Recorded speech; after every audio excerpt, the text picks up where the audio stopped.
So now we will be going to discuss last operator, that is intersect operator. So what is intersect operator? The intersect operator in SQL Server is used to retrieve the common records both the left and right query of the intersect operator. जैसे कि अभी हमने discuss किया था accept के अंदर, तो accept के अंदर क्या हो रहा था कि जो लेफ्ट साइड से यूनिक कॉलम थी उसका डेटा आ रहा था, ठीक है। जबकि इंटरसेक्शन क्या करेगा, इंटरसेक्ट क्या करेगा, अगर आपने जो है सेट के अंदर इंटरसेक्ट भी होता था ना, एक यूनियन होता था और एक इंटरसेक्ट होता था, ये यूनियन होता है, इंटरसेक्शन होता है, ये आपके पास ऑपरेशन होते थे, ठीक है।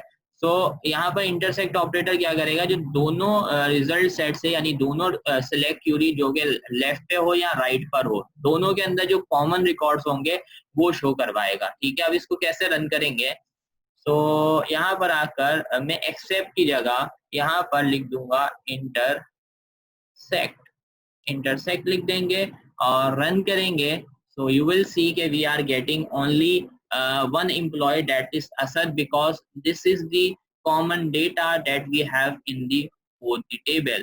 यानी इंटरसेक्ट ऑपरेटर क्या कर रहा है, सो इंटरसेक्ट ऑपरेटर का जस्ट इतना ही काम है कि ये क्या करके देता है आपको, कॉमन जो रिकॉर्ड होता है, जो कॉमन रिकॉर्ड होता है वो आइदर आपके फर्स्ट टेबल में हो या सेकंड टेबल, जो दोनों टेबल में बिलोंग करता है, जो कि दोनों टेबल में सेम कॉलम है या सेम डेटा है, वही आपके पास यहाँ पर डिस्प्ले होगा।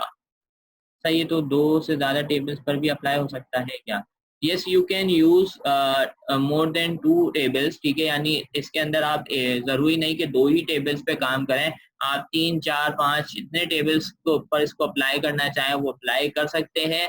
बस एक चीज आपको जो है वो माइंड के अंदर रखनी है, जो आपने स्टार्ट में पढ़ी थी सेट ऑपरेटर्स के अंदर, कि जो आपके यहाँ कॉलम ऑर्डर है, कॉलम का जो नेम है और मतलब कॉलम का ऑर्डर है, कॉलम की डेटा टाइप है, वो सेम होनी चाहिए, वरना आपके पास ये एरर देगा, ठीक है।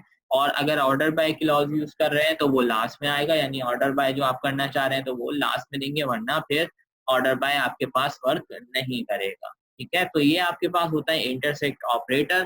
तो इंटरसेक्ट ऑपरेटर का काम सिर्फ इतना ही है कि अगर हमारे पास कॉमन रिकॉर्ड्स हैं दोनों टेबल के अंदर, तो अगर हमें वो कॉमन रिकॉर्ड्स चाहिए तो then we will use the intersect operator, ठीक है। सो ये क्लियर है सबको। एक और इससे रिलेटेड एक और टॉपिक होता है, लेकिन वो ज्वाइंस में पढ़ेंगे, ठीक है। सो ज्वाइंस के अंदर एक क्यूरी होती है इनर ज्वाइन, यानी ज्वाइन की एक टाइप होती है इनर ज्वाइन, ठीक है।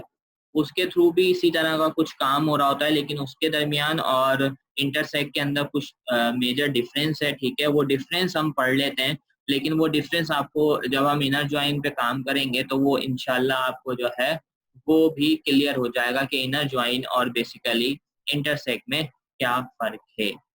ऑनलाइन इसको देख के आप तो हमारे पास यहाँ पर जो है वो एक्सेप्ट ऑपरेटर, जो इंटरसेक्ट ऑपरेटर जो है वो यहाँ पर क्लियर हो गया है, ठीक है। What is the difference between, ये जो हमने अभी ऑपरेटर्स पढ़े इनके दरमियान डिफरेंस क्या है, ठीक है। यूनियन, एक्सेप्ट और इंटरसेक्ट के दरमियान डिफरेंस क्या है, तो आपके पास मैंने जैसे बताया कि भाई यूनियन कब यूज करेंगे, यूनियन का जो आपके पास है, यूनियन जब यूज करेंगे जब हम 2 और मोर रिजल्ट सेट को कंबाइन करना चाहते हैं सिंगल रिजल्ट सेट में विदाउट डुप्लीकेशन। जब हम डुप्लीकेशन नहीं चाहते तो हम क्या यूज करेंगे, यूनियन, ठीक है।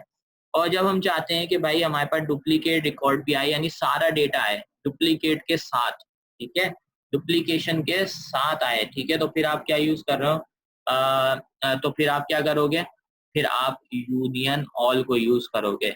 इंटरसेक्ट क्या है, takes the data from both result set which are in common, यानी जो कॉमन डेटा है वो आपके पास शो होगा, ठीक है।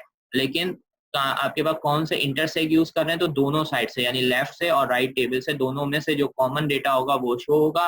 और जब हम एक्सेप्ट को यूज करेंगे तो एक्सेप्ट के अंदर क्या होगा, एक्सेप्ट के अंदर जो फर्स्ट रिजल्ट सेट का डेटा है वो ही शो होगा, जो कि आपके पास सेकंड रिजल्ट सेट में मौजूद नहीं है, ठीक है।